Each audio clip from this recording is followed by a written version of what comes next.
కలిపురుషుడికి ప్రవేశం లేనటువంటి నాగపర్వతం దగ్గర మనం ఇప్పుడు ఉన్నాం. ఈ పర్వతం అనేది ఆంధ్రప్రదేశ్ మరియు ఒరిస్సా సరిహద్దు ప్రాంతమైనటువంటి సాలూరుకి సుమారు 9 కిలోమీటర్ల దూరంలో ఉన్నటువంటి పారమ్మ కొండగా ప్రసిద్ధి చెందిందనమాట. పగటిపూట మానవుల చేత, రాత్రుల పూట దేవతల చేత కొన్ని వేల సంవత్సరాలుగా పూజలు అందుకుంటున్నటువంటి పారమ్మ తల్లి కోసం మనం ఈ వీడియోలో తెలుసుకోబోతున్నాం. దక్షిణ కాళీపీఠం మరియు మహాబలేశ్వరుడు, అది మాత్రమే కాకుండా శాకాంబరి పీఠం, లక్ష్మీపీఠం, సుబ్రహ్మణ్యేశ్వర పీఠం, హనుమాన్ పీఠం, కాలభైరవ పీఠం మరియు శంకుదేవత వంటి ఆలయాలు ఈ పారమ్మ కొండకి 8 వైపులా 8 పీఠాలుగా కలవు. ఇది మాత్రమే కాకుండా ఇక్కడ ధ్యానం చేసుకోవడానికి చాలా అనుకూలమైనటువంటి ప్రదేశం కనుక ఇక్కడ ధ్యాన మందిరం కూడా అందుబాటులో ఉన్నది. ఈ ప్రపంచంలో ఎక్కడా లేని విధంగా ఇక్కడ అమ్మవారు మనకు ఎలా దర్శనమిస్తారో తెలుసా? సింహాసనమైన పద్మం, పద్మం పైన పద్మాసనంలో కూర్చుంటే 32 చేతుల్లో ఉంటారండి. ధ్యాన ముద్రలో ఉండి కూడా 32 చేతులు ఉంటాయి అమ్మవారికి. ఒక్కొక్క చేతిలో ఆయుధాలు, వివిధ శస్త్రాలు, వివిధ అస్త్రాలు ధరించి ఉంటారు అమ్మవారు.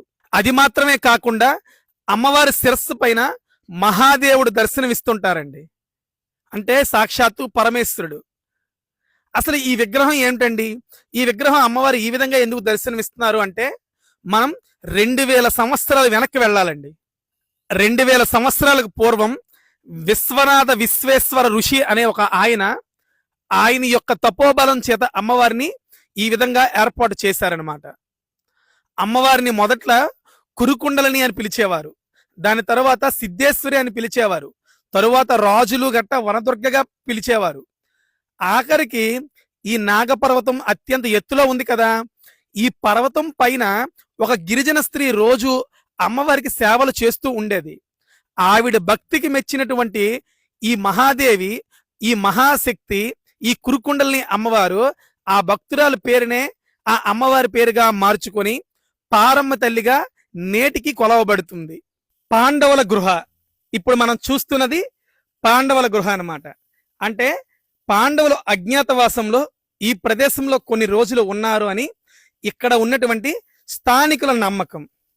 ఇది గతంలో పురాతనం పడిపోతే సాలూరు సుబ్బగురువు గారి యొక్క ఆధ్వర్యంలో జై పారమ్మ తల్లి గ్రూప్ వారు ఈ ఆలయాన్ని మరామతులు చేసి దీన్ని అభివృద్ధి చేస్తున్నారు. 1 కాదు 2 కాదు, ఈ ఆలయ క్షేత్ర విశేషాలు చెప్పాలి అంటే మన యూట్యూబ్ ఛానల్లో పూర్తి వీడియో అప్లోడ్ చేశాను. దానికి సంబంధించిన లింక్ కింద పెడుతున్నాను.